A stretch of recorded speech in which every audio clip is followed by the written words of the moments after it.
As a manual therapist or bodywork practitioner, you get to help people, but who's taking care of you? If you're not taking care of yourself, then chances are you won't be doing this for long. I'm Liam Coffey from Muscle Doctor, and here are my top tips for self-care as a therapist. First up, working posture. To make efficient use of our body weight, we need to be on our feet, which means we're on our feet a lot. This being the case, working posture becomes very important when it comes to longevity. Ensure a strong lunge position with your body close into the couch. Keep your chest up and upper body upright with shoulders facing the direction of the stroke. Use the legs to lunge into the stroke rather than hinging from the hips and spine. Make sure to create a wide base with your feet as we need to keep the arms within this base. Extending beyond it will put excess strain on your lower back. It's important to find the correct couch height before anyone's lying on it, unless it's adjustable, that is.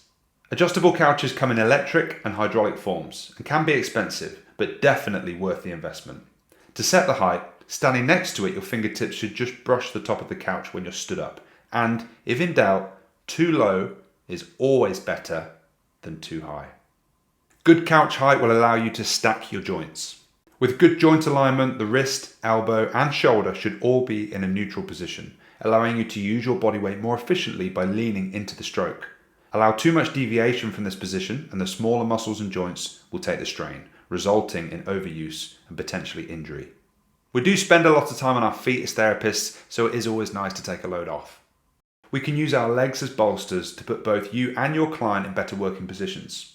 Try a leg under the shin for hamstrings and calves, and a leg under their arm for triceps and rear deltoids.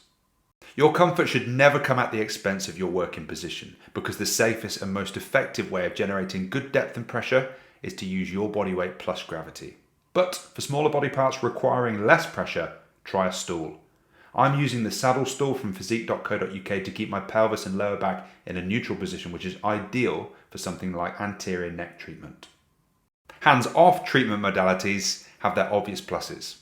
Our hands can take a beating no matter how much care we take to protect them, but they come with one huge drawback: the lack of physical interaction with the tissues.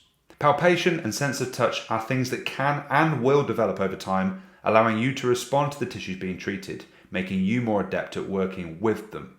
Hands-off modalities put a barrier between you and the client, and, let's be honest, why spend their money on you if it's something they can do in the comfort of their own home? If you've been doing this for any length of time, then chances are you've had sore fingers and or thumbs at some point. And if you haven't, then fantastic that you're watching this video, because prevention is always better than a cure. Always put a spare hand to use.